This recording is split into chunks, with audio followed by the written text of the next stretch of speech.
हाँ जी दोस्तों, क्या हाल है, क्या हाल है, क्या हाल है? I hope you are all doing really really well. Sir, चलो सर, अब इस वीडियो में मैं आप लोगों के साथ क्या शेयर करने वाला हूँ, बहुत इंपॉर्टेंट चीज़ शेयर करने वाला हूँ, ध्यान से सुनना। मे 24 वाले बच्चों के लिए और आगे वाले बच्चों के लिए भी ये बहुत रिलेवेंट है। प्लीज़ मेरी बात ध्यान से सुनते जाना। सर, मैं आप लोगों के साथ 3 चीज़ें शेयर करूँगा, क्या? सबसे पहले मैं आप लोगों के साथ शेयर करूँगा आप लोगों का एबीसी एनालिसिस। आपका एबीसी एनालिसिस मे 24 के लिए। सर, एबीसी एनालिसिस कम या ज्यादा आपको बहुत अच्छे से पता है। प्रॉब्लम ये नहीं है कि क्या पढ़ना है, प्रॉब्लम ये है कि पढ़ नहीं पा रहे, समय नहीं है। तो एबीसी एनालिसिस बताने के लिए बता दूंगा, जो पॉइंट्स मैं बताऊंगा एक बार सुन लेना। पर उसके बाद एबीसी एनालिसिस के बाद मैं आपको 2 प्लैनेट दूंगा सर। जो बच्चे बोथ ग्रुप दे रहे हैं उनके लिए मैं 1.5 डेज का एक अल्टीमेट प्लानर बताऊंगा।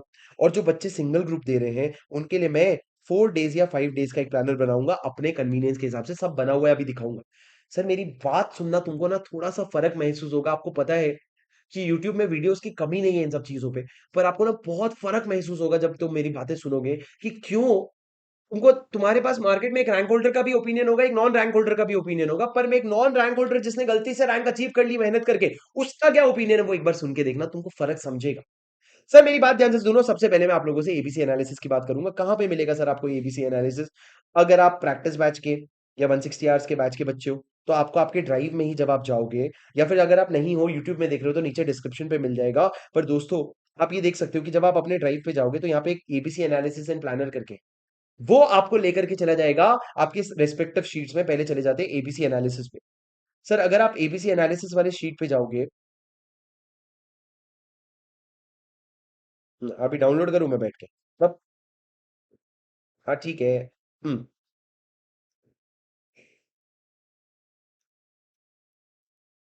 सर, अगर आप एबीसी एनालिसिस वाले शीट पे जाओगे तो आपको दिखेगा, ये देखो सर, एबीसी एनालिसिस में मैंने क्या कर रखा है, मैंने कैटेगरी ए और बी बांट रखा है। प्लीज मेरी बात आराम आराम से सुनते जाना सर।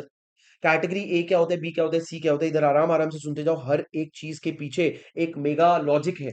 हर एक चीज के पीछे एक मेगा लॉजिक है जो तुमको समझते चलना पड़ेगा। सर, सबसे पहले देखते हैं कैटेगरी ए। सर, सबसे पहले देखते हैं कैटेगरी ए। देखो राजा, क्या लिखा हुआ है कैटेगरी ए में?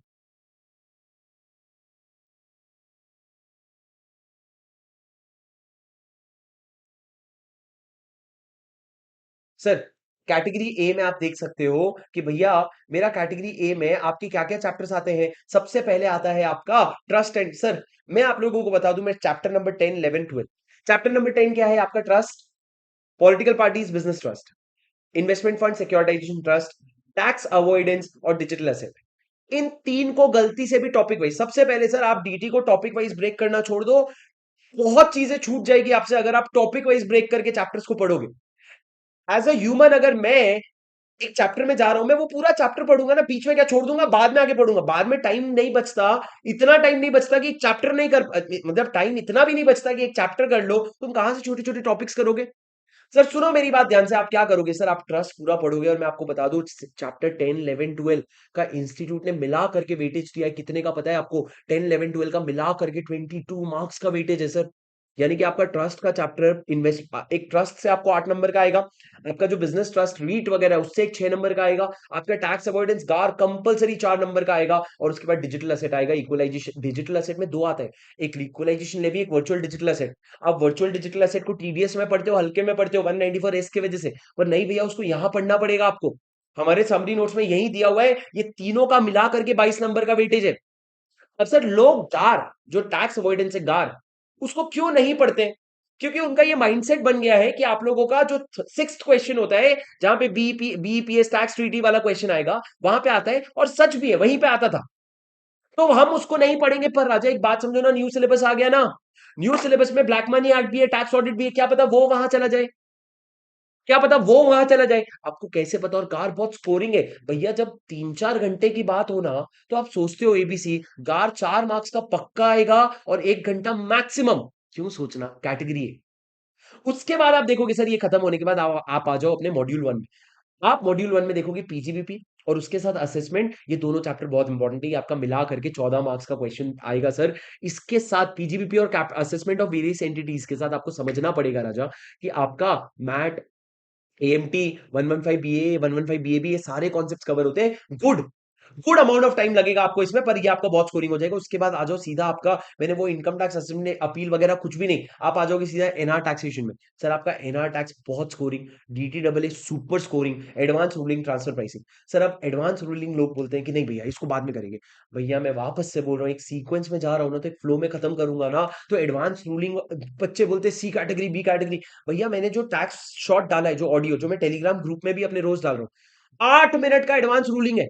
क्या हाँ तुम उसको नाप तोल रहे हो? जब टीटीडब्ल्यू किया उसके तुरंत बाद एडवांस रूलिंग उसी लॉजिक में खत्म कर दो। उसमें करना क्या है कि रेसिडेंट कब जाएगा, नॉन रेसिडेंट कब जाएगा, बेसिक सी बात है, उसी पे बार बार बार बार। सर नसीब जब खुलता है ना, तो इजी क्वेश्चन से खुलता है। तो एडवांस रूलिंग इजी हो गया, और ट्रांसफर प्राइसिंग है, चारों आपने सीक्वेंस में किया, और फिर डिडक्शन वेरी इंपॉर्टेंट टीडीएस वाला, और उसके बाद ब्लैक मनी एक्ट और टैक्स ऑडिट दोनों इजी। सर टैक्स ऑडिट में बहुत ज्यादा कुछ कर नहीं पाओगे आप, अभी एग्जाम के 7 क्वेश्चन जो आपके आईसीआई मॉड्यूल में 7 क्वेश्चन है, जिसका वीडियो भी पूरा यूट्यूब में डाल दूंगा मैं, वो 7 क्वेश्चन और उसके साथ ब्लैक मनी एक्ट, ये दोनों बस कर लेना बहुत हो गया। ब्लैक मनी एक्ट में सर आप देखोगे मिसलेनियस वाला पार्ट भी है। ब्लैक मनी एक्ट के पहले मिसलेनियस पेनल्टी पेनल्टी है, उसको अलग रखना, ब्लैक मनी एक्ट को अलग रखना। ब्लैक मनी एक्ट से लाइटली इस बार एक क्वेश्चन आ जाएगा सर, और आप उसमें 3-4 नंबर आराम से स्कोर कर जाओगे, बेहद आसान है। ठीक है, अब आगे देखो सर, कैटेगरी बी में आपका कैपिटल गेन आता है। क्यों सर कैपिटल गेन?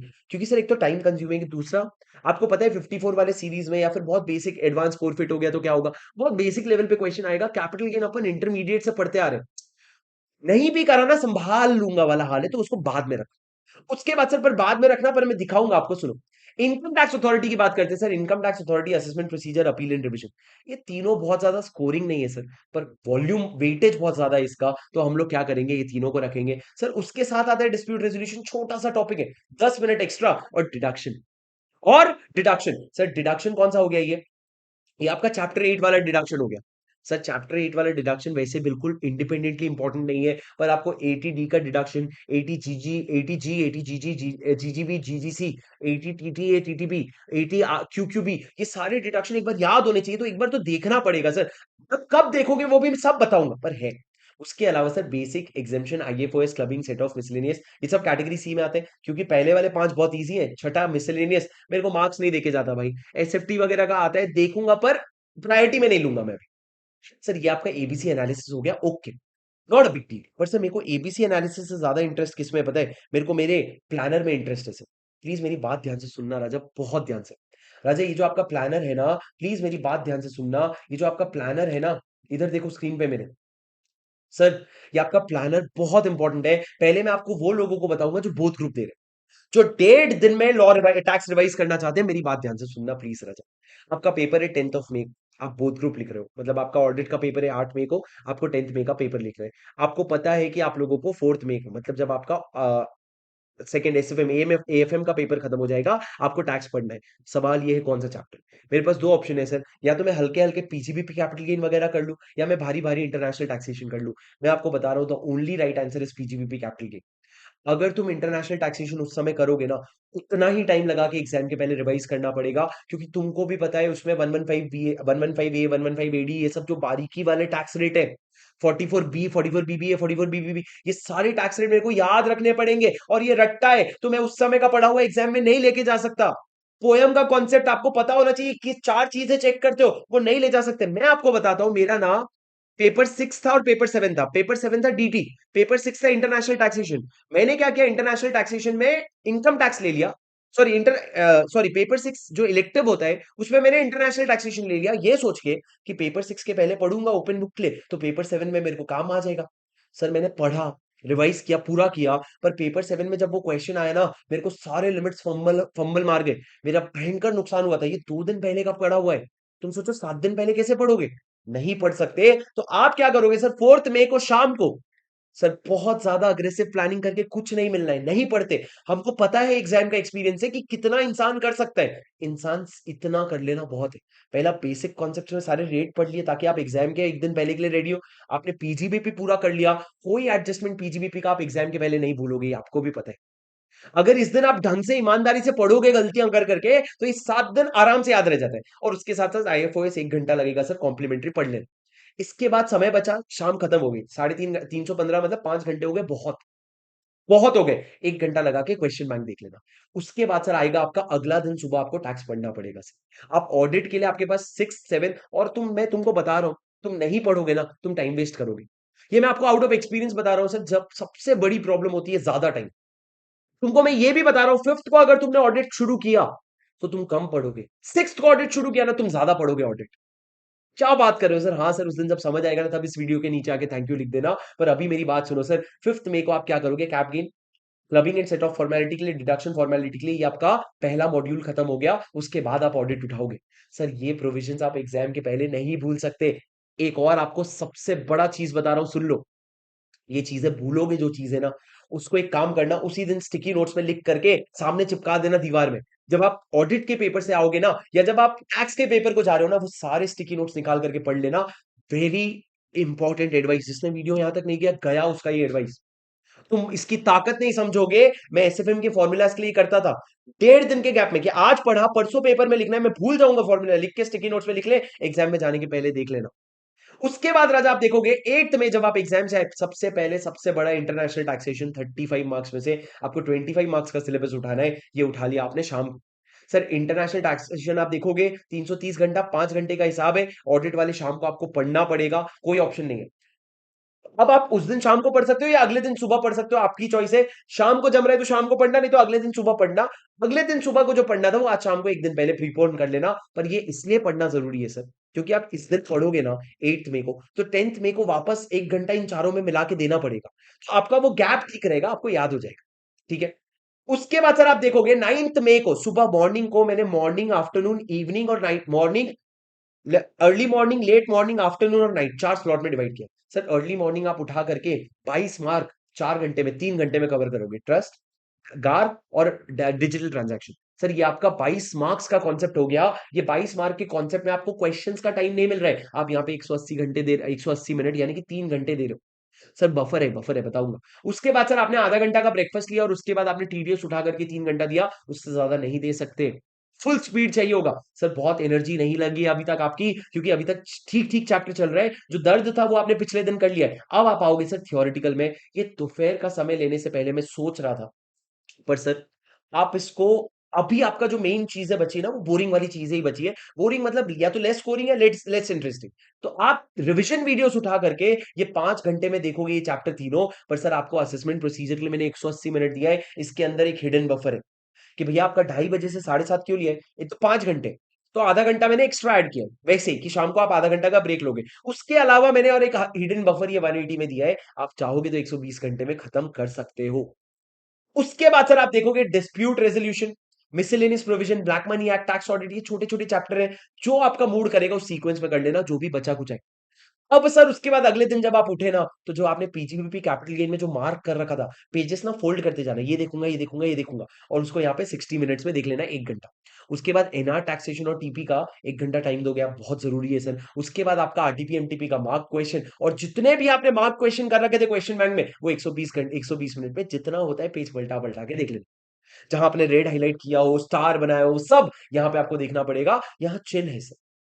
ये तभी मैनेज हो पाएगा राजा, अगर आप फोर्थ और फिफ्थ को अपना वैसा शेड्यूल रखो जो आपको एग्जाम के पहले 1 या 1.5 घंटे से ज्यादा ना मांगे।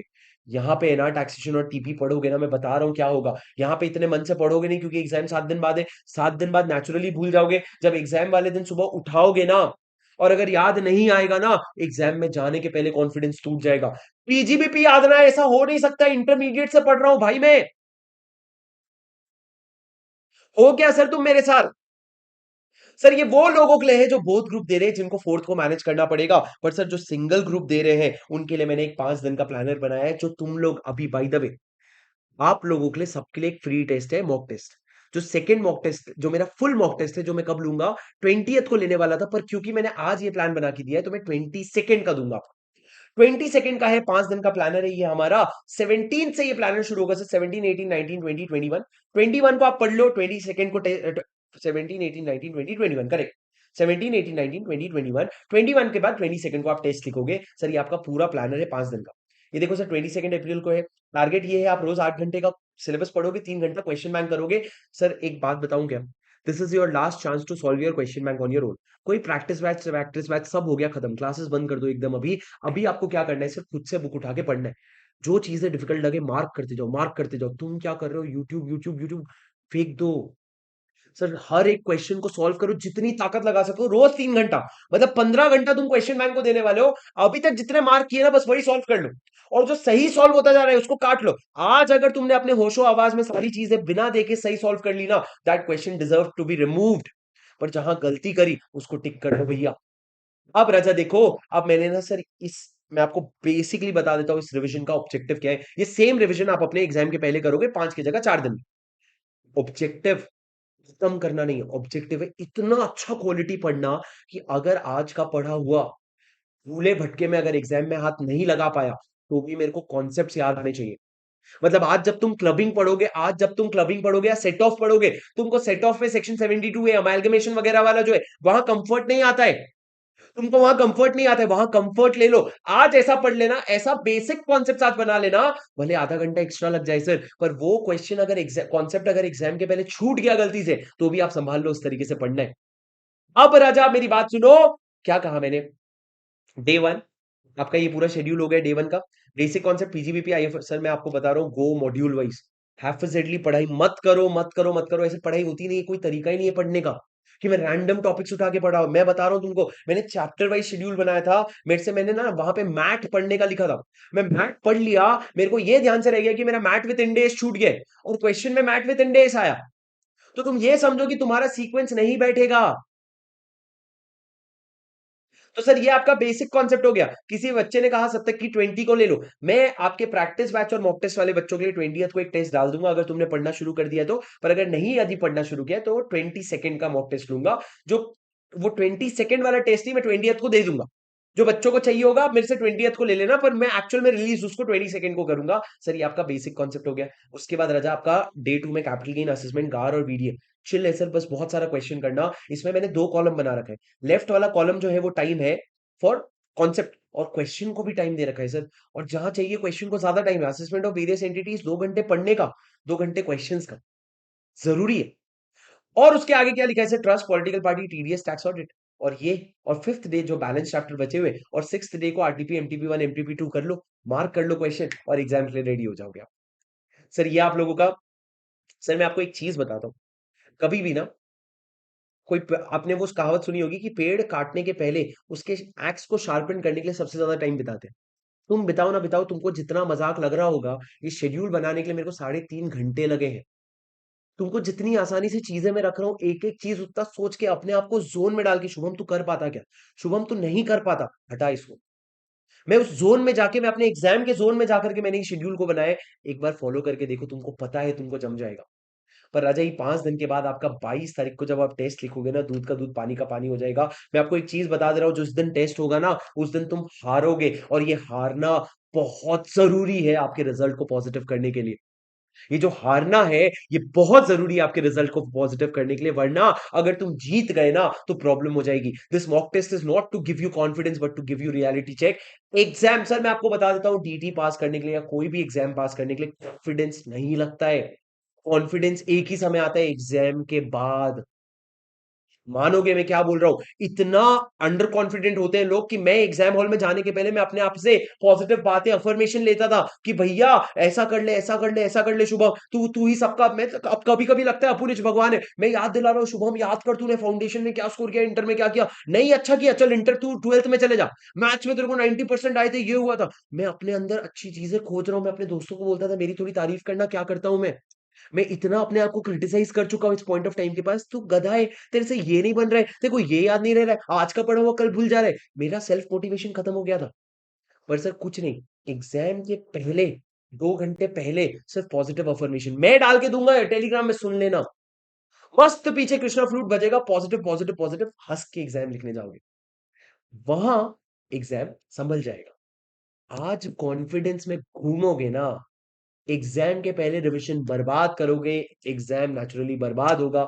मैं आपको जाते जाते एक बात बता देता हूँ, एसएफएम का पेपर था, SFM was suppose to be my strength, AFM जिसको तुम कहते हो, it was suppose to be my strength, AFM में I was suppose to secure 80+। मैं बहुत कॉन्फिडेंस के साथ मॉक टेस्ट पेपर लिखने गया, मैं 100 में से सिर्फ 80 अटेम्प्ट कर पाया, 80 में से मैं फेल हो गया sir, I got legit 34-35। Sir उस पेपर लिखने के बाद मैंने जितनी चीजें सीखी है ना, वो अगर मेरे को एग्जाम हॉल में रियलाइज होता, मैं रो देता। पहला रियलाइजेशन, मैं रट्टा मारा हुआ फॉर्मूला भूल रहा हूं, दैट मेड मी रियलाइज कि एग्जाम के पहले जब तू फॉर्मूला रटेगा उसको लिख लेना स्टिकी नोट्स में, क्योंकि तू एग्जाम हॉल में जाके भूलेगा। एग्जाम हॉल में जाने के पहले, एकदम हॉल में घुसने के पहले पढ़ा मैंने, तब जाके मैंने उसको लिख के आया।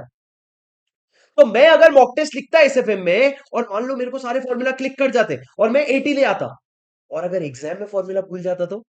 जो गलती करना है मॉक टेस्ट में करो। मॉक टेस्ट इज ओनली, आप अगर अपनी 5 कमियां ढूंढ लिए ना मॉक टेस्ट में, भाई तू जीत गया।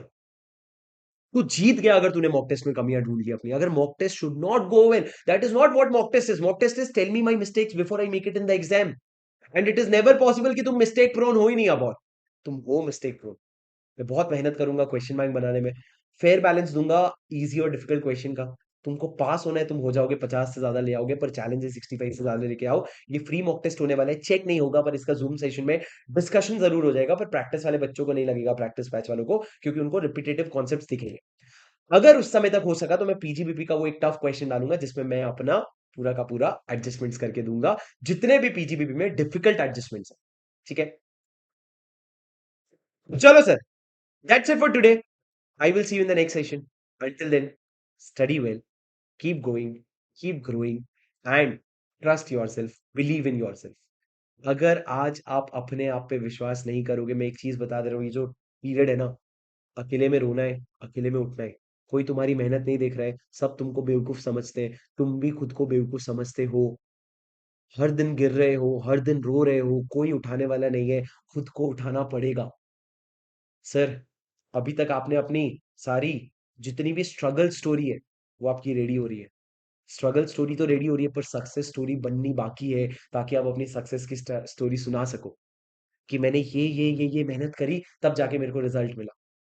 आई am telling you, it is not going to be easy, and trust me when I say it is not suppose to be easy.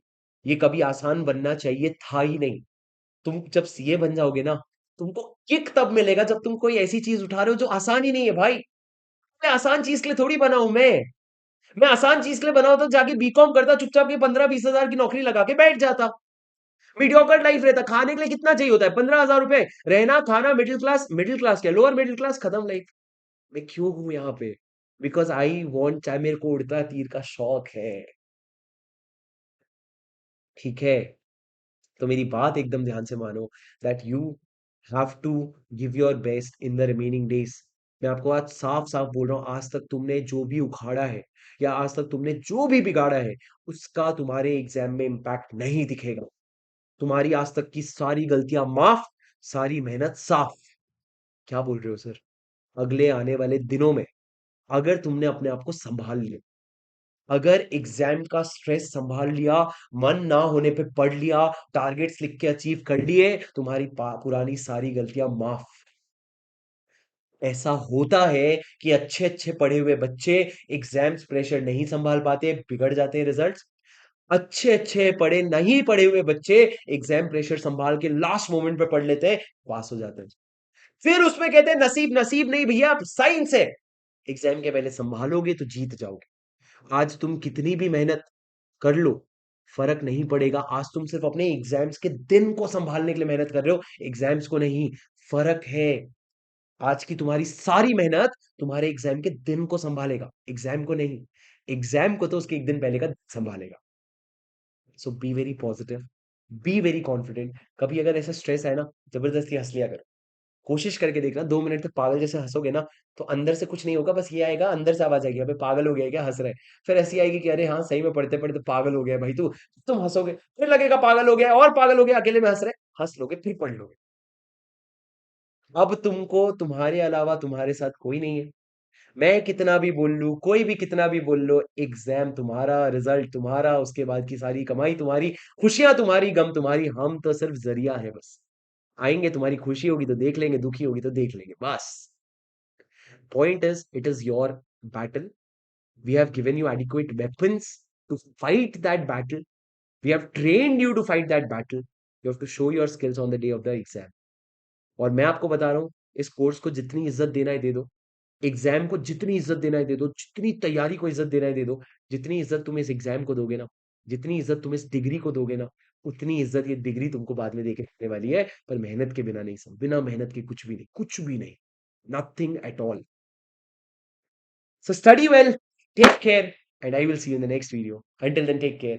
This is your CA buddy, Shubham Singhal, signing off. Bye bye, guys.